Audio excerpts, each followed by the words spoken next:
तर इंदापूरच्या भिगवणमध्ये जन आक्रोश मोर्चा काढण्यात आला। या मोर्चाला गोपीचंद पडळकर आणि संग्राम जगताप उपस्थित आहेत। तरुणीचं अपहरण केल्याचा आरोप आहे। स्वमर्जीने तरुणासोबत गेले असा त्या तरुणीचा व्हिडिओ समोर आलाय। मात्र दबावाखाली तो व्हिडिओ बनवला गेला असा देखील दावा गोपीचंद पडळकर यांनी केलेला आहे। दुसरीकडे इंदापूरच्या भिगवणमधली दृश्य आहेत। जन आक्रोश मोर्चाला गोपीचंद पडळकर आणि संग्राम जगताप उपस्थित असल्याचं आपल्याला दिसतंय।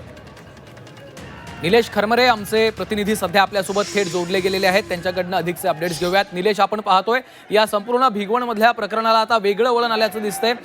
जन आक्रोश मोर्चाला पडळकर संग्राम जगताप उपस्थित आहेत आणि त्याचवेळी तरुणीचा व्हिडिओ देखील समोर आलेला आहे। मात्र हा व्हिडिओ दबावाखाली असल्याचं पडळकर यांचं म्हणणं आहे। काय नेमकं घडतंय?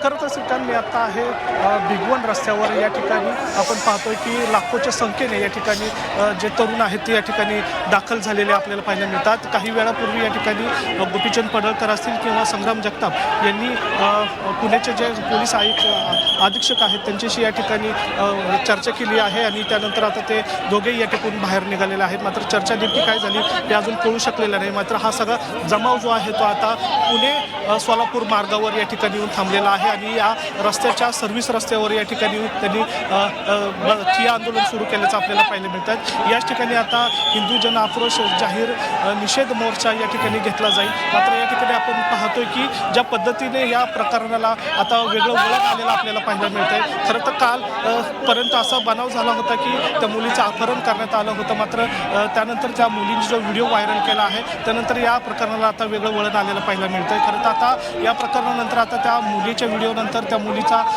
दबावपोटी हा व्हिडिओ प्रसिद्ध करण्यात आल्याचा दावा जो आहे तो गोपीचंद पडळकर यांनी या ठिकाणी केलेला आहे। मात्र या ठिकाणी आपण पाहतोय की पुणे सोलापूर हा जो महामार्ग आहे या महामार्गाच्या सर्व्हिस रस्त्यावर आता हा संपूर्ण जनसमूह आहे तो आता या ठिकाणी ठिय्या आंदोलन करताना आपल्याला पाहायला मिळतोय। जन आक्रोश मोर्चाला या ठिकाणी सुरुवात झाली असं या ठिकाणी म्हणावं लागेल, कारण जे कार्यकर्ते आहेत किंवा जे जमाव जमलेला आहे तो अतिशय अग्रेसिव्ह भूमिकेमध्ये आहे। कारण जी घटना झालेली आहे त्या घटनेचा निषेध करण्यासाठी या ठिकाणी अनेक तरुण जे या ठिकाणी दाखल झालेले आपल्याला पाहायला मिळतात। या ठिकाणी आपण पाहतोय की मोठ्या संख्येने या ठिकाणी घोषणाबाजी सुरू असल्याचं आपल्याला पाहायला मिळत आहे। जन आक्रोश मोर्चाला या ठिकाणी सुरुवात झालेली असं म्हणता येईल, कारण या ठिकाणी आपण पाहतोय की गोपीचंद पडळकरचे आहेत आणि संग्राम जगताप आहे ते या ठिकाणी आता रस्त्यावर बसून लोकांशी संवाद साधत आहे। नेमकं या प्रकरणामध्ये काय झालं याबाबतची माहिती ते या ठिकाणी दिली जाईल। मात्र या भिगवण परिसरामध्ये जर बघितलं तर मागील काही दिवसांपासून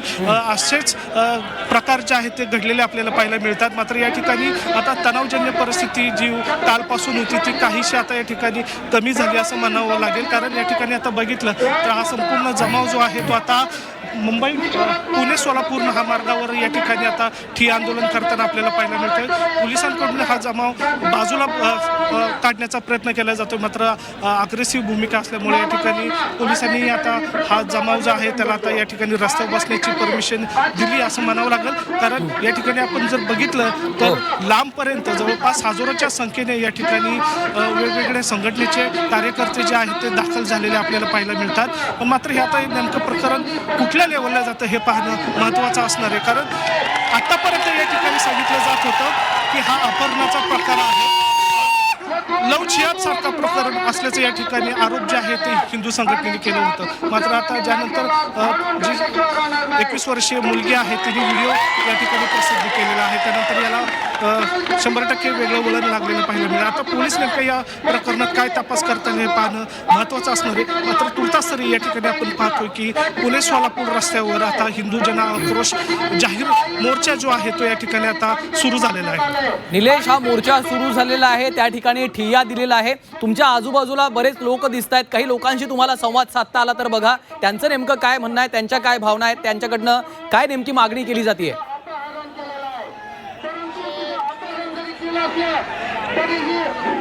खरं तर या ठिकाणी आपण जर बघितलं तर कार्यकर्ते हे आक्रमक आहेत.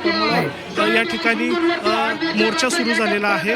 जे त्यांचे नेते आहेत तेच बोलतील अशी त्यांची भूमिका आहे. ते जे आदेश देशील त्या आदेशाचंच पालन होईल. त्यासाठी या ठिकाणी आता कोणीही बोलायला तयार नाही आहे. ज्यांना या ठिकाणी बोलायची संधी दिलेली आहे, जे नेतृत्व करतात त्यांनीच फक्त या ठिकाणी बोलावं असे सक्त ताकीद या कार्यकर्त्यांना दिलेली आहे. कारण कुठलाही अनुचित प्रकार या ठिकाणी घडू नये याची काळजी या ठिकाणी घेतली जात आहे. मात्र या ठिकाणी जर बघितलं तर मोर्चाला आता काही महिला सुद्धा या ठिकाणी सहभागी झालेला आपल्याला पाहायला मिळतं. काही वेळातच आता हा मोर्चा कुठल्या दिशेने जाईल हे पाहणं महत्त्वाचं असेल. मात्र या ठिकाणी आपण पाहतोय की मोठ्या संख्येने हजारोच्या संख्येने या ठिकाणी नागरिक जे आहेत ते दाखल झालेले आपल्याला पाहायला मिळतात. आता या मोर्चामध्ये गोपीनाथ पडळकर आणि संग्राम जगताप काही वेळातच या ठिकाणी मार्गदर्शन करतील. त्यानंतर या मोर्चाचं पुढील नियोजन आहे ते आपल्याला समजलं जाईल. निश्चितच निलेश, आता गोपीचंद पडळकर आणि संग्राम जगताप यांच्या भाषणांकडे देखील आपलं लक्ष असणार आहे.